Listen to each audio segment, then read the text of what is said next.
Thank you very much. You might have heard recently that the term desirable difficulties has been used by Malcolm Gladwell in his recent book, David and Goliath, and he talks about desirable difficulties, the term that was introduced by Bob and Elizabeth Bjork in the early 1990s. And the interesting thing about desirable difficulties, or the term desirable difficulties, was that it was actually grew out of research that was started in motor skills learning in the late 1970s and early 1980s, with which I was involved with some of that. And so I just wanted to talk to you a little bit about the kind of the background or the root of the term desirable difficulties and what it means for motor skills learning and what it potentially could mean for you. Two examples of desirable difficulties. I'm going to talk a little bit about some research related to the organization of practice and some research related to the provision of feedback.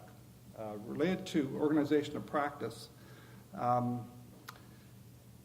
research, and there have been probably over 100 studies done now since the initial study by Shea and Morgan in 1979, but it really gets to the fact that introducing difficulty in practice has two effects.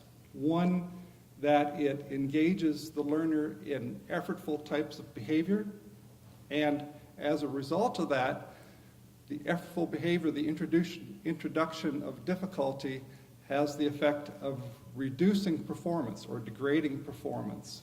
But the beneficial effect is that it enhances learning as measured in tests of retention and transfer. Basically, the standard paradigm goes something like this. You have a set of skills that you want people to learn, your learners to acquire, and you have a set number of practice trials or attempts or performances that you provide for each of these skills, and you organize them in a number of ways. One way is through block practice, a drill type style of practice in which you perform all of the trials or all of the attempts of one skill at a time. Okay, so they're all organized together in a drill type manner. In contrast to that is random practice, or what Bjork uses the term interleave practice, where you interleave trials of one skill with trials of another skill. And this introduction of random practice or interleaving practice is an introduction of desirable difficulty, because what happens is that it degrades performance. Now, this is one of the first studies that was done by Shea and Morgan. The task was simply to acquire a speed skill, and the block group on the first data point here just denotes about 10 trials of practice, and you see as the block group is performing much better than the random group almost immediately, and that improvement or that beneficial effect of performance carries right through the entire practice session. So at the end of practice, the block group is performing much better than the random group. Bring them back for tests of retention or transfer, and in Shea and Morgan's study, what they did is they had two types of retention tests, one in which the skills were practiced, or performed rather, in a retention test in a blocked order, and another set of skills in which they were performed in a random order.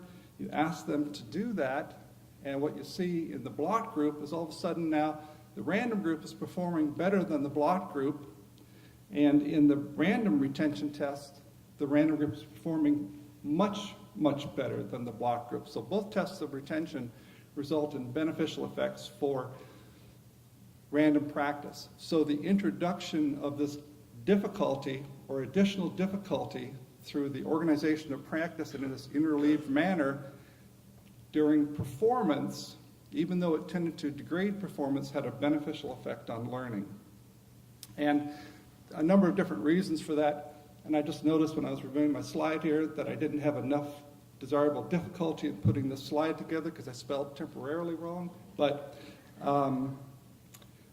the idea here is that random practice degrades performance, but it engages the processes that enhance learning. And even though those processes tend to be degraded in the performance that you see initially, they come through when the person is allowed to perform later under common tests of retention and transfer. In contrast, block practice which does not have that desirable level of difficulty, tends to facilitate performance, but perhaps not in a way that is enduring in long-term retention and transfer. I'll come back to this in a minute. Practice can also be considered from the point of view of providing feedback. Okay, and an early study by Armstrong shows the powerful effect that feedback and guidance can have in the acquisition of motor skills. Now, this is quite a bit different task. They're learning a horizontal displacement task. It's just they're trying to produce a sine wave through the acceleration and velocity of left and right movements of a horizontal arm lever. And the task is simply to produce the motions up are movements to the right, motions down are movements to the left, changes in velocity over a 3-second period. They're trying to acquire this arm movement, kind of like that. Very simple task. Well, not that simple. It's actually quite a difficult task, but you can practice it and provide feedback, and people can acquire this task quite quickly. The question is, what types of feedback facilitate performance? What types of feedback facilitate learning? And again, learning is what's going to be measured on tests of retention and transfer. So you perform this task. They provided feedback on an oscilloscope. That's a 1970s type of computer monitor, where you see feedback from the arm movement itself, and overlaid on that with the red trace here is the goal movement time. So comparing the performance with the goal over periods of practice will result usually in reductions of error, which indicate improvements in learning. So how well did they do under different conditions of practice? Well, Armstrong's study, he compared 3 different groups. One group was provided with a robotic arm, computer-generated system that essentially reduced any error. If the person was not moving properly, it bumped them back in the right direction. If they weren't moving with the required speed, they would accelerate their movements or decelerate them as appropriate, such that the person is essentially performing errorless type of practice. In another group, they provided the ongoing trace that the movement was being made, or that represented how the movement was being made, with the goal template. And so a person could compare how they're performing with what they should be trying to perform and make corrections online. And the last group, the delayed feedback group, simply allowed the person to make the entire movement without any feedback, and then after several seconds after the movement ended, was provided with feedback both in terms of what they did and also in terms of the goal template. And what you see here is performance over 3 days of practice. I've just shown the first and last trials in each day of practice. And what you see is, first of all, with the lowest group, let's see if I can figure out how this works. With the lowest group, the guidance group, as expected, there was very little error, even early in practice, and that error was essentially eliminated throughout the entire practice. So the person was performing all of their trials essentially with errorless type of practice. The concurrent feedback group started out, as you'd expect, much poorer than the guidance group, reduced error significantly over 3 days of practice, never got to the level that the guidance group did, but still performed, oops, I shouldn't have done that, still performed much better than the delayed feedback group, which is the top button, who improved their performance over 3 days of practice again, but never even reached the level of performance of the concurrent group. Came back a 4th day, performed all of their trials now without the either the guidance condition or any of the feedback condition. And what happened here was that the delayed feedback group essentially retained their performance level at the same level that they had developed by the end of the 3rd day of practice. Interestingly, both concurrent feedback group and the guidance group, now performing without any feedback or guidance available at all, now reduced to the level of performance that the delayed feedback group achieved essentially on the very first trial. So it was as if those 3 days of practice had no influence at all in terms of what was learned, even though what was performed very well. So what does that say about learning? Well, perhaps what it suggests is that the active discovery of the motor skill with the delayed feedback, even though it tended to impair performance, was a desirable difficulty in that it enhanced learning. And that perhaps augmenting performance with feedback that is artificial reduced the level of difficulty in performance, but also reduced the learning that resulted from it. So what about the conundrums? What are the conundrums here? Well, I think the conundrum is that does performance need to be degraded in order to enhance learning?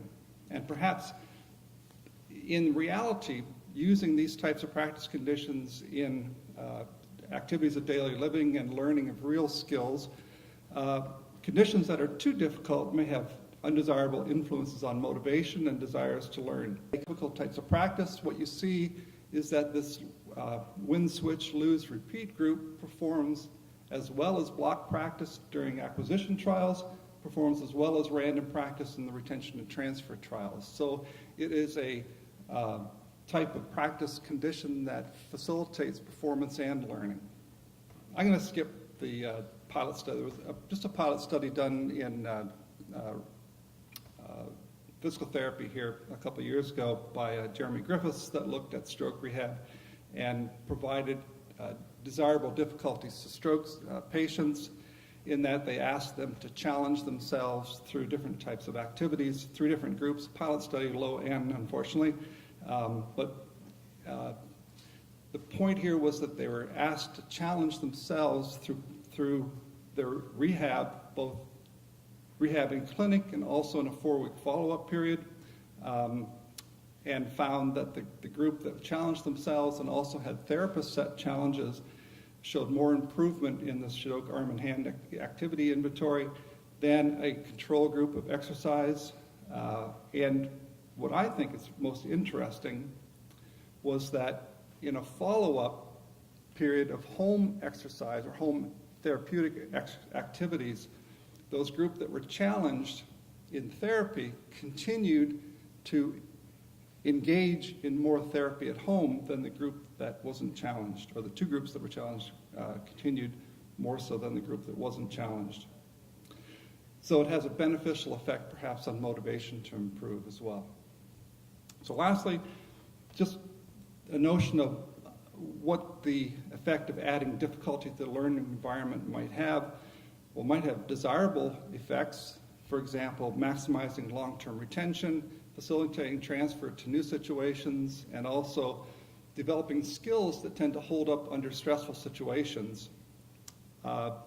Structuring practice also can have some undesirable effects as well, such as feelings of failure, incompetence that can accompany poor performance are not going to be desirable difficulties that accompany difficult practice.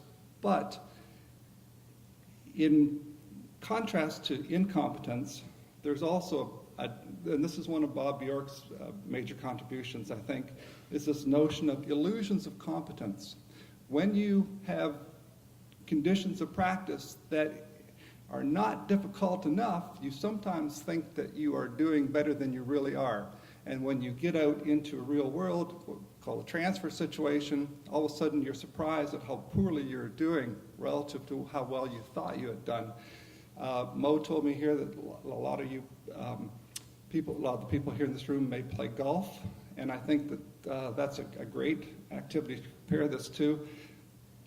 I do a lot of talks to golf instructors and golf groups, and the problem that instructors probably, or the problem that students come to them most often with is why they can't transfer their game from the practice range onto the course. Okay, and they would say, I played so crappy today out in the course, I was hitting it so well in the range yesterday. And I think that a lot of this has to do with this notion that Bob Bjork has about illusions of competence. We tend to do things in practice that make us feel good about ourselves, but also raise our illusion of how well we've learned. And it's this notion of performance versus learning, and the distinction between those two that I think really comes through in this notion of desirable difficulty. So I'll leave it at that. Thank you.